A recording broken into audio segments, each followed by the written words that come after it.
Yun, what's up mga kapak? Ayan, isa na naman pong mapagpalang araw sa atin mga kapak. Today magluluto po ako ng lunch. Ito may tira akong ano dito, pansit, no? So gigisa ko siya. Ayan, ito yung mga ingredients ko. Meron ako ditong sibuyas, bawang, sili, tsaka yung aking sahog na manok. Ayan. Tapos merong nagbigay sa akin sa palengke, yung suki ko sa palengke, nagbigay ng ito, yung butsi. Ayan, so prinito ko yan, itatoppings natin mamaya. Siyempre, kailangan din natin dyan ng, yan, repolyo. So lalagyan din natin siya ng repolyo. Yan, so let's start mga kapak. Lagyan ko rin po yan ng ano, magpiprito lang din po ako ng egg, lalagyan din natin ng itlog. Ito po yung pinaglutuan natin ng butsi. Diyan na rin ho natin lulutuin yung egg.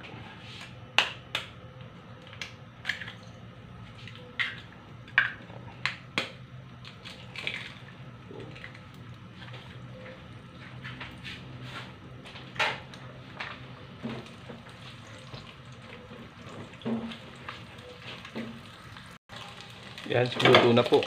Ano po yung ating egg. Tunuin ko na po siya. Tingnan natin. Yan, nakuha ko na. Ito na yung itlog. So, dito na rin po tayo magigisa. Dito na tayo magigisa ng ating mga sibuyas, tsaka bawang, tsaka ano. Dito na natin siya gigisa. Yan, so ito na po yung ating mga gigisahin. Lagay na po natin dyan. Ito ay uunahin po natin yung ano. Actually, pwede na sabay-sabay na lang ho natin. Sabay-sabay na yan. Diba? Meron na kapag saan niya isa sa mga ano, mga followers natin na sabi niya, sabay-sabay na daw ilagay kasi sanay naman daw na pinagsasabay-sabay. Shoutout sa iyo, ma'am. Nagsabay-sabay ko na. Lagyan na natin, ha. Gigisahin lang natin yan, tapos next natin yung sahog. Yan. Lagyan na rin natin itong ano, itong manok.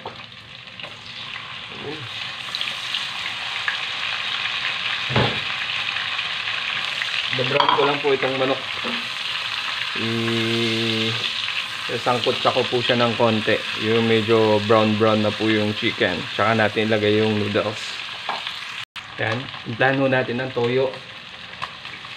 Tsaka iba pang mga secret ingredients like yung magic sarap. Ganyan, titimplahan na ho natin siya. Lagay ko po yung repolyo. Yan, maglagay muna akong konti. Natin yan.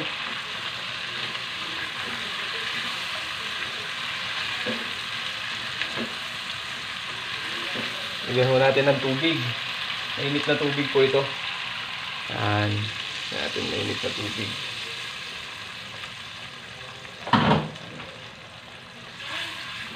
Lagyan natin hang mainit na tubig. Pakuluin lang natin konti. Tapos lagay natin yung noodles. Yan. Umulo na po. Lagyan na po natin. Yung noodles. Lagay ko na.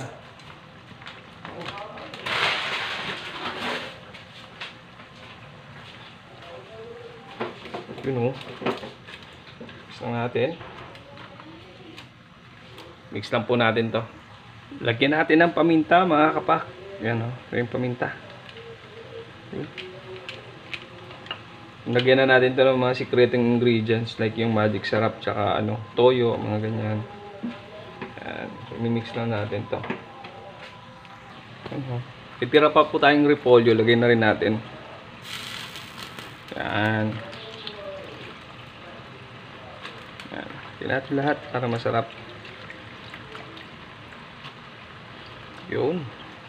Grabe ang mahal po ng repolyo sa amin dito sa Manila. Yung isang repolyo na binili ko, napakaliit lang po. 120 pesos. Grabe. Mahal. Sobrang mahal po ng bilihin talaga ngayon.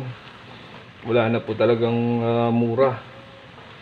Mapapamura ka na lang talaga. Ang mura na lang ngayon is yung mura ng mga kapitbahay na malulutong. Ayan, lagyan na natin yung itlog mga kapak. Ayan o. Diba? Ayan, para ano. Mix natin dyan yan. Patakan lang natin ng konting suka guys para ano, para iwas panis. Ayan, okay na yan. Ayan mga kapak. Luto na to. Yan na po yan. Kailangan. Ayan, ito na po yung ating pansit gisado. Ayan, luto na po ito. O, medyo may sauce. Ayan. Gusto po natin kasi ganyan. May sauce siya. Yun, o. Diba? Ito na po. Ano pa? Tapos itatoppings po natin dyan yung ating prinitong butsi. Ayan. So, ano pa mga kapak? Kain na po tayo. Ano pa? Tara na. Let's eat mga kapak. Kaya maraming salamat po ulit sa panonood mga kapak. Tapos ingat po kayo lagi, ano? God bless mga kapak. Bye!